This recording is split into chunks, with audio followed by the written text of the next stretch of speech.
आप जल मंत्रालय के मंत्री के साथ बात कर रहे हो और भारत सरकार का प्रश्न पूछ रहे हो। जो भारत सरकार ने निर्णय किया है, माननीय प्रधानमंत्री जी ने निर्णय किया है कि ये जल संधि जो थी उसको एबेंस पे रख दिया गया है। अभी उसके ऊपर कुछ भी हो नहीं रहा है, मगर पहले भी आपको बताया गया था कि कोई अच्छा होगा, देश को फायदा होगा। Thank you sir. 236 अपना और नाम और परिचय जरूर दें। सर सुनील सर बोल रहा हूँ, लोक भारती पेपर से। आपने पानी तो सबको दिया, हर घर जल वगैरह, तो जल स्तर जो गिर रही है उसके लिए सरकारी स्तर पे क्या हो रहा है? प्राइवेट पे तो आपने बताया है, सरकारी स्तर पे क्या हो रहा है? सरकारी स्तर पे क्या हो रहा है यानी जल स्तर को मेंटेन करने के लिए सरकारी स्तर पे क्या काम हो रहे हैं? नल से जल की बात कर रहे हो तो नल से जल तो सरकार की ओर से बढ़ रहा है। सरकार स्टेट गवर्नमेंट के साथ उनको सहयोग, आर्थिक सहयोग करते हुए, टेक्निकल उनको सहयोग करते हुए ये प्रोजेक्ट चल रहा है। और अभी तक पहले जो 3 करोड़ कनेक्शन लोगों ने लिए हुए थे या कुछ सरकार ने दिए होंगे स्टेट के, 12 करोड़ सेंट्रल गवर्नमेंट के सहयोग के साथ बने, कुल 15 करोड़ ऐसे कनेक्शन दिए गए जहां सफलतापूर्वक अभी पानी दे रहे हैं। और 4 करोड़ घरों में जो भी बाकी हैं वो भी हम 28 तक उसको भी पूरा कर लेंगे। तो ये सरकार के सहयोग के साथ ही हो रहा है, दोनों सरकार, स्टेट और सेंट्रल गवर्नमेंट। उसके काम ऐसे देखा जाए कि पानी देना ये स्टेट का काम होता है, फिर भी इतने सालों में लोग पानी से वंचित थे, इसीलिए केंद्र सरकार में माननीय प्रधानमंत्री मोदी साहब ने उस आर्थिक सहयोग करके इतनी बड़ी रकम देकर ये काम जल्दी से खत्म हो उसके लिए काम किया। लाइट ऊपर से आता है ना सामने।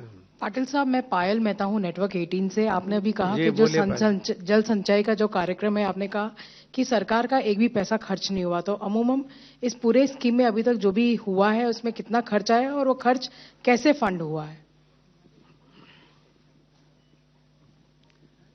पायल, जो जल संचय, जन भागीदारी और जन आंदोलन की जो बात है, मैंने पहले भी कहा कि हमारे मंत्रालय से एक भी रुपया खर्च नहीं हुआ, मगर कई जगह पर कलेक्टरों ने मनरेगा में से भी कुछ लिया, मगर बहुत ज्यादा पैसा कोई न कोई एनजीओ उसने CSR फंड से दिया। किसी ने, जो PM साहब ने कहा था कि कर्म भूमि से मातृभूमि के लिए कुछ करना चाहिए, और सूरत के जो राजस्थान में रहने वाले व्यापारी थे उन्होंने राजस्थान में 1,60,000 स्ट्रक्चर खड़ा करने की जवाबदारी ली थी, मध्य प्रदेश में 35,000 स्ट्रक्चर और बिहार में 10 जिले में सभी गांव में 4 स्ट्रक्चर बनाने का वो संकल्प किया था। आज 2.5 लाख से ज्यादा स्ट्रक्चर व्यापारियों ने राजस्थान में बना दिए हैं। राजस्थान तीसरे नंबर पे आ गया पूरे देश में। मध्य प्रदेश में भी आज वो पहले दूसरे नंबर पे चल रहा है और बिहार में भी काम चल रहा है।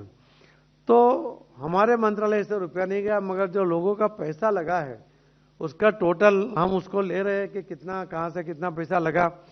क्योंकि ये जो स्ट्रक्चर बने हैं वो स्ट्रक्चर हमारे वेबसाइट पर डालने के लिए जो एक्सेस है वो सिर्फ कलेक्टर के पास है, इसीलिए वो वेरीफाइड रखने के लिए ही पहले से ये सिस्टम बनाई थी।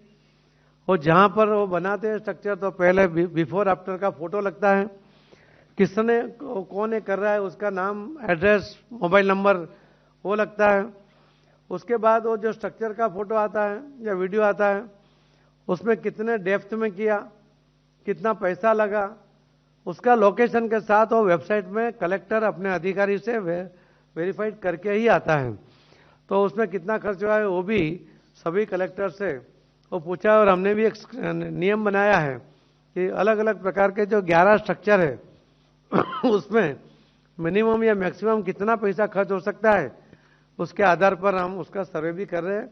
वो भी कुछ दिनों में पूरा लोगों ने कितना पैसा लगाया, बहुत बड़ा पैसा वो लोगों ने लगाया है, उसका फिगर आपके सामने आ जाएगा।